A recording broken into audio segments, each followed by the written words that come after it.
selected for other bigger leagues. But yeah.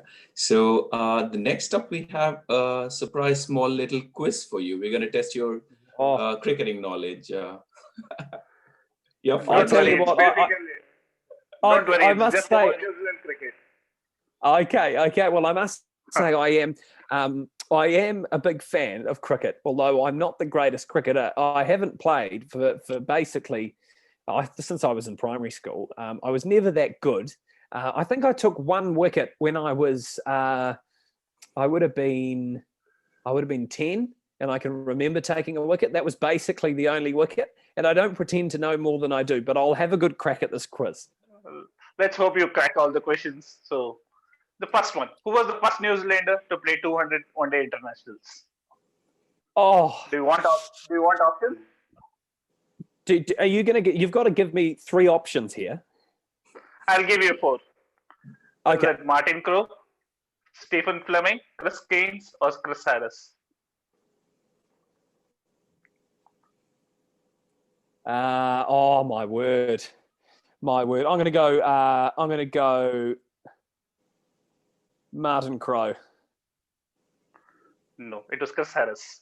Oh, Chris Harris, crikey! I know that it was a real stab in the dark, to be fair, because so many of those players actually haven't mustered up that many. Yeah, Martin Crowe, I think, fell short by around 25 matches to 200. But Chris Harris was the first player who actually to play 200 one-day internationals. So the next one, who was the first New Zealander to score 5,000 runs in ODIs? First New Zealander, okay, to score 5,000 in ODIs. I would not have a clue. I tell you, my knowledge spans from about my knowledge of that sort of stuff spans from about just before I became the announcer of the Black Caps, because I've had to announce so many of those milestones from now that I remember it all. But do give me your options. I do. So is it Nathan Aston, Stephen Fleming, Ross Taylor, or Martin Crowe? And one-day internationals. Yeah. Stephen Fleming. It's Nathan Astle. It's Nathan Astle. Goodness me, you're really putting me to shame here. It's okay. It's fine. I think the next one would be pretty easier. Okay. So well, let's hope so. What is Martin Crowe's highest score in Test cricket, and who dismissed him? I don't know the dismissal, but 299. Yeah, it is 299. But as you know, I know you would know it's against Sri Lanka. I will give you a hint. It was a non-regular bowler. Non-regular bowler again. It was Sri Lanka. Yeah. Oh crikey! I wouldn't know. I genuinely wouldn't know. I've been past that. There's actually a lot of memorabilia about that at the Basin Reserve. They have a lot of good history there, and they've got the wall, of course, with 299, and then McCullum's 300 too. So it's great history there. But I tell you what, I could not name the bowler of that delivery. You tell me. That's fine. It was Arjuna Ranatunga. Right, of course. I'll come up with I can tell you about that Brendan McCullum story though. Of course, Brendan McCullum getting that 100 at the Basin Reserve and overtaking Martin Crowe there for the high score at the venue. I remember I skipped school that day. I pretended I was sick so I could stay home and watch Brendan McCullum because the whole country was buzzing about it, and I think a couple of my friends did the same. I was in primary school at the time. I probably would have been about 7 or 8 years old. Probably a bit older than that maybe. But I remember faking being sick, telling my mum, I'm very sick, I can't go to school.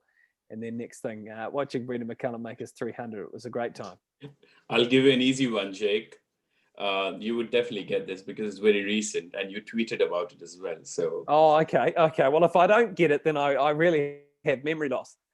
Because you had so many excuses, so I had to instantly come up with something. Kane Williamson scored the 238. What was the uniqueness about that 238 score recently? 238.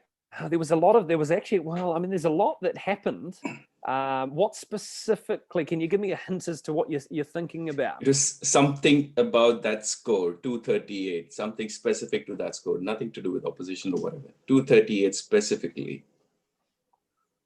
Okay, 238. I'm trying to remember exactly. Exactly that. I mean, he backed up double centuries. He's averaging a fair bit over the last wee while. He did bring up. He became the second No, it's nothing. highest Going the wrong run way. scorer for New Zealand in that. No. So it was basically. It's difficult to give you options because there's only an answer. So it was the first time 238 was reached as a score. Of course, it was incredible, and I retweeted that. I remember that because I think that is an incredible statistic. I think that's an incredible statistic. The fact that in cricket, in Test cricket, that is the score that no one had got, but finally Kane Williamson got that score. I think that's an amazing statistic. And I thought there was something else. I mean, there was so much in that. Actually, there was so much in that happened with with the partnership with Nichols, with everything. There was so much in that innings for Kane Williamson, but that was definitely actually now that you say it, it certainly is the most awesome stat of that innings, surely. This is great, Jake. Before I wrap up, I wanted to ask you about, and I forgot to ask you up front, what is this spin doctor? Did you bowl spin, or do you do some classes for spinning, or what? Not at all. I tell you, I'm a hopeless cricketer.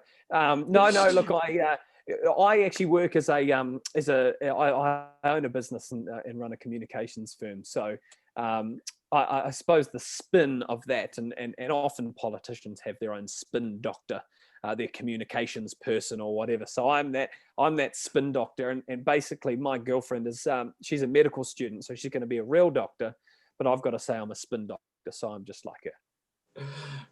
Great. Thanks a lot, Jake. This has been wonderful. Thank you so much for your time. It's probably getting late there in Christchurch, so we really appreciate you staying up and doing this for us. It'll go a long way in helping our channel. No, it's awesome, and it's it's great to be on here with you, and I hope the viewers enjoy it and enjoy all the cricket to come. Yeah. So for our viewers, if you happen to like this video, please give it a thumbs up, and if you haven't done so already, please do subscribe to our channel. Also check out our other videos for contents you may like. Your feedback, encouragement, and support means a lot to us, and we look forward to having you back on another show. Thanks for your time. Thank you. Thanks, Jake. Thanks very much, guys.